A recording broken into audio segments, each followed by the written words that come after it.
Hey lovelies, thanks and welcome back to my channel. And I want you to review episode 3, season 2 of Underground with me. This one was such a good, good episode. Um, I had to actually shed a few thug tears on this. It was really good.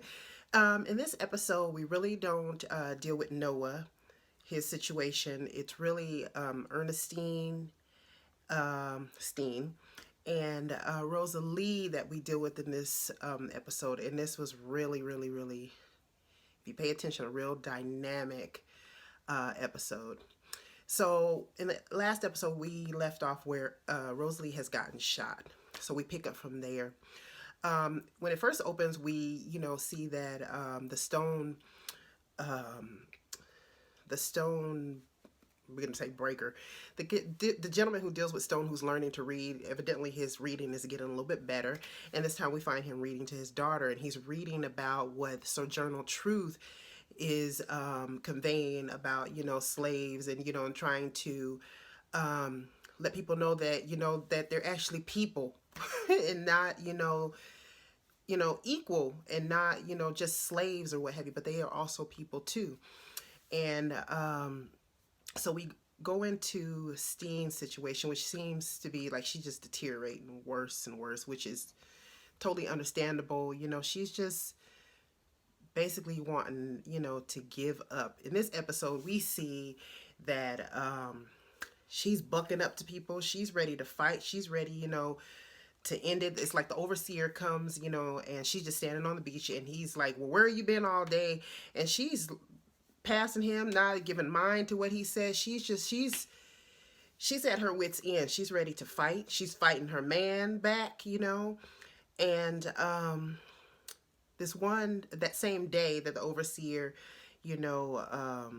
gets on her man is like, oh, I told her to do it, it's my fault, that she wasn't around because we're going to go to the master's house and go and sing later. So he ropes her into that mistake.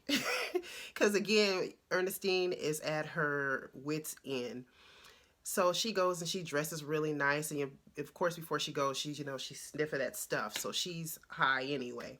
So when she gets to the big house, you know they're giving the guy something to drink, and I'm thinking in the back of my mind, kind of something's wrong with this one soldier that keeps letting this guy, giving him drinks. He's trying to just play and entertain.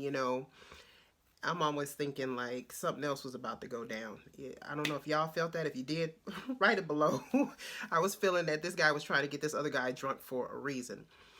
And so Steen comes in, and she starts to sing, but then that goes south quick. First she she's flirting and sitting on laps and whatever, and putting hands all on faces and what. Then she just breaks out and she's just hang a nigger from a tree. She flips out. And I'm like, okay. And I know the guy's sitting there like, she about to get us killed, and you can see the snickering on the other house servant's face that this girl she's lost it. So later on, her and her dude is just fighting like, you trying to get us killed. And so then they go back and forth with that hitting and punching and what, and she's just like, do it, hit me. And he can just see, what the hell is wrong with you, So Steen is just ready to, ain't nothing else to lose. And on top of that, she's seeing visions of her son. She's seeing visions, she's, remembering when she was a child. We get to see her mom, which is played by Angela Bassett. Oh my God, Angela Bassett is just such a goddess. That skin, God, if we could all just have that skin. I'm thinking, well, she's like over 50 years old. It looked better than some 30, 20-year-olds. I mean, in shape, and her skin is just divine. So, Angela Bassett plays her mother, and we see that Steen learns from a young age just to kind of just die and just be numb inside, because she's already told that life isn't going to get better for her. She's just going to have to learn how to get rid of all of those feelings and any hope for the future, basically. So over to Rosalee's character. Rosalee is going through hell. She is going through hell. She's having to, first she's bleeding. She goes to try to, light a match. She's, trying to, was able to take the bullet out. She's trying to get something to mend her wound, which would have been a match to go ahead and just sear that. So, the hole would be closed. Girl, the match goes out. She ends up having to use the gun, and the fire, the heat and the fire from the gun has to let it go off in order to seal her wound. Then she can't hear, so she's having to just rely on what senses. She's losing blood. She's just all over the place. This girl has the time of her life. And then one of the gentlemen that is on her trail, the slave owners, slave, hunters or what, is on her trail. And she has to fight with him, girl, and they get into it. He's trying to choke her and kill her and all of that by this when she's, 8, 9 months pregnant. So she bites his ear off. She has to fight him and finally gets a knife. He gets a knife through the head by her. We're seeing she's having to hide right when slave owners or the slave catchers are right on top of her. And girl gets bit by a snake. She's earlier swam through leeches, and she's just when she thinks that she's caught, because one of the white guys walks up on her, and she just see a tear just roll down her face. She just knows that she's caught. But it happens to be the guy who's writing a book about Patty Cannon, and he has an act of kindness. He gives her the water and doesn't, rat her out. And later on, she is finally, before almost giving up, there's this powerful scene that this is where I had to shed a few thug tears. I had to. There's this one scene. Steen's giving up. Steen's walking into the ocean. She got her rock. She's going to stay, subdued up under the water or what. So she goes to water and she's just almost dead. You see her just about give her just her last, breath. She's gone. She's just floating, or what. And you see this powerful scene where some hand just comes and grabs her and pulls her out. And then you see that the elders in the Gullah Island have band together, tied a rope. And in this scene, what I saw, Steen is like the new African American here. She doesn't have the history of Africa like these Gullah people.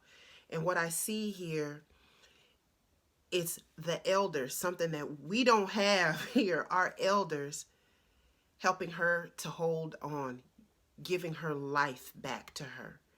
And I thought that was just a powerful, powerful scene. So I was kind of like, I didn't want Steve to die. I know that you're going through whatever you're going through, but the elders were able to save her and give her something to hang on to.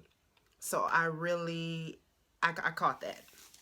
And then at the same time, simultaneously, just right there when Rosalee is she's close to, she didn't see it at first, but she's just about to give up and just let go. She's in the, in the grass. She can't go on no longer or what, and she's just about to give up.